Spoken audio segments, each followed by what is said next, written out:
My presentation is on the conformity of adolescence in order to fit in. According to Lisa J. Null, a professor of psychology at the University College of London, 85% of adolescents report that they often conform to pressure from peers to partake in activities that go against their moral beliefs.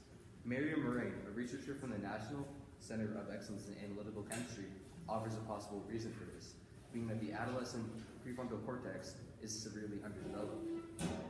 This prefrontal cortex is the part of the brain largely responsible for making decisions.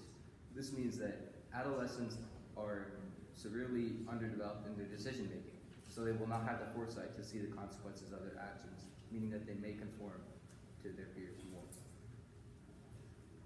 Ang-Chin Shang, a professor of psychology at UCSI University, states that when adolescents have a strong desire to fit in with their peers, they adopt personality traits and attitudes from their peers. This means that they can lose parts of their identity, as personality traits and attitudes are essential parts of that identity. Hanake Tienison says that creating an unstable identity such as this can cause problems with a person, as having an unstable identity inhibits their ability to develop their identity. Adding on to this, Elliot Berkman and Jennifer Pfeiffer of the Psychology Department of the University of Oregon found that adolescence is the most important time for a person to develop their identity. However, they cannot do this if I stated before, they're conforming to their peers, leaving them with an unstable identity which they cannot develop. Furthermore, according to David Wright and his colleagues from the University of Nevada, Las Vegas' Psychology Department, there is a strong correlation between anxiety and high conformity, as adolescents who often conform to their peers are typically very self-conscious. Jeff Lashbrook, an associate professor of sociology at the College at Rockport State University of New York, offered a possible reason for this, being that adolescents who conform to their peers typically feel isolated or like outcasts. However, these feelings of isolation will likely not go away if they conform to their peers, as Peter Zhang of the Case Western Reserve School of Medicine found that adolescents who conform to their peers will not improve their mental state, instead making it worse, as they will feel that they cannot make friends unless they put up a facade.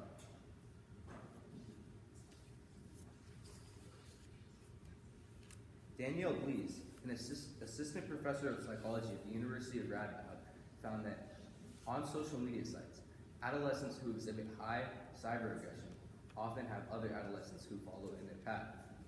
Even adolescents who do not join into the cyber aggression will typically not stand up to this, Glees. Bu Kyung Kim, a professor of psychology at Sung Kyung Kwan University, duplicated Glees' results in person. This means that whether virtually or in person, adolescents will lower their moral values in order to fit in with their peers. This is extremely harmful, as this could lead adolescents down a path of crime, or if they seek to fit in with their peers.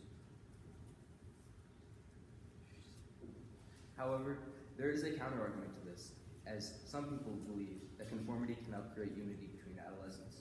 Michael Muthu Krishna, a professor of psychology at the London School of Economics, states that adolescents who conform to their peers will often develop good social skills, as they will adopt the positive traits that they see in their peers.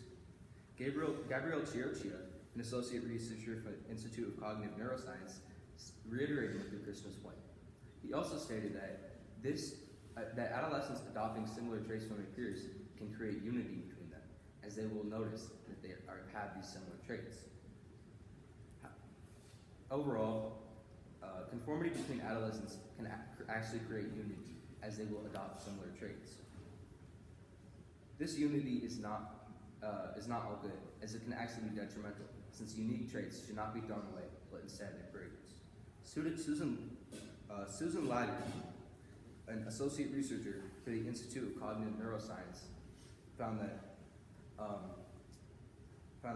adolescents who conform to their peers lose parts of their individuality. Jose Mercado, a PhD student of psychology at the University of Pennsylvania, compounded this when he said that a loss of individuality is essentially a loss of uniqueness. And this loss of uniqueness is especially harmful in adolescents, as they are in an unstable state of mind, and they need to develop their identity, not constantly change it.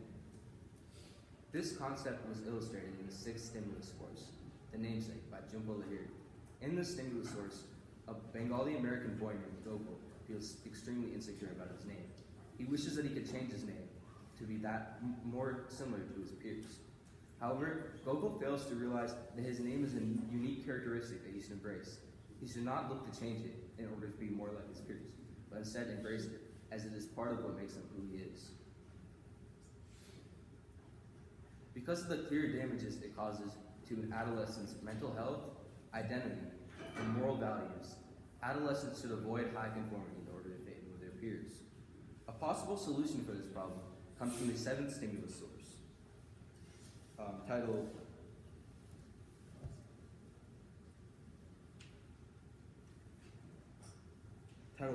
Neural Sensitivity to Conflicting Attitudes Supports Greater Conformity Towards Positive over Negative Influence in Early Adolescence, written by Kathy T. Dew, a professor of psychology at the University of North Carolina.